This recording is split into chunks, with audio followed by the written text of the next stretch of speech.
Monsieur le Président, Madame la Ministre, mes chers collègues, la veille du dépôt du projet de loi énergie, le Gouvernement a décidé de revoir sa copie, jugeant le texte trop peu ambitieux sur le climat. Ce report arrive alors qu'est déposé aujourd'hui le recours au tribunal administratif pour inaction climatique et dans un contexte de mobilisation citoyenne sans précédent pour le climat, initié par la jeune Suédoise Greta Thunberg. L'avis du Conseil national de la transition écologique, dont j'ai l'honneur d'être membre, était pour le moins réservé sur ce projet de loi, qui entérine des reculs importants pour la loi de transition énergétique et la croissance verte. En effet, le texte n'aborde pas la question centrale qui nous réunit ici, à savoir la lutte contre la précarité énergétique. Celle-ci est au cœur du nouveau contrat social-écologique à mettre en place. Madame la ministre, les deux questions sont intimement liées. Nous sommes heureux de constater que le Gouvernement, après avoir développé pléthore d'éléments de langage, considère maintenant qu'il faut revoir sa copie. J'espère que cette révision vous permettra de prendre en compte les remarques du CNTE qui vous invitait, je cite, à instaurer le service public de performance énergétique de l'habitat prévu par la loi de transition pour l'économie verte. La programmation pluriannuelle de l'énergie prévoit 500 000 rénovations par an. Nous en sommes encore très loin et aujourd'hui, vous nous annoncez 350 000. L'autorité environnementale vient de rendre un avis acerbe sur le manque d'ambition du Gouvernement et le plan de rénovation thermique. Selon l'agence environnementale, 15 à 30 milliards devraient être dépensés chaque année pendant 30 ans pour rattraper le retard pris.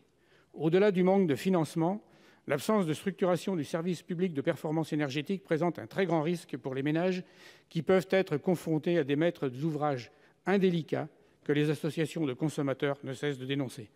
Alors, Madame la Ministre, allez-vous prendre à bras-le-corps la lutte contre les passoires thermiques?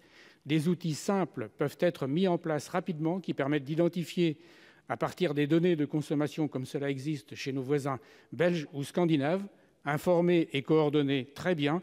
Comment allez-vous faire? Mais surtout, il faut être lisible. Merci, chers collègues. Madame la Ministre, vous avez la parole. Monsieur le Président, Mesdames, Messieurs les sénateurs, Monsieur le sénateur, vous m'avez interrogé d'abord sur l'ambition de la loi énergie et j'aimerais vous rassurer. Vous m'avez interrogé d'abord sur l'ambition de la loi énergie. J'aimerais vous rassurer, cette loi n'est pas en réduction par rapport à notre ambition, bien au contraire. Cette loi porte la volonté d'atteindre la neutralité carbone en 2050, ce qui veut dire plus que l'ambition précédente, qui était une division par 4 de nos émissions de gaz à effet de serre. Je sais que ce sujet a pu donner lieu à certaines incompréhensions. C'est la raison pour laquelle nous allons clarifier ce point. La neutralité carbone en 2050 suppose une réduction par un facteur plus élevé que le facteur précédent de division par 4 de nos émissions de gaz à effet de serre. Nous gardons par ailleurs la même ambition en matière de réduction de la consommation d'énergie.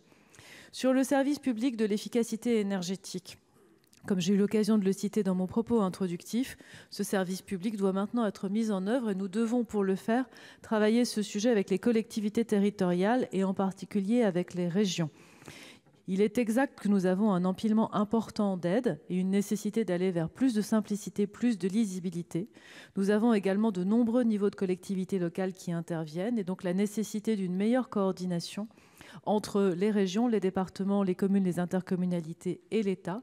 Et c'est l'objet du travail qui commence dans 3 régions pilotes et qui a vocation à nous permettre de trouver la meilleure organisation possible au service de nos concitoyens. Je vous remercie.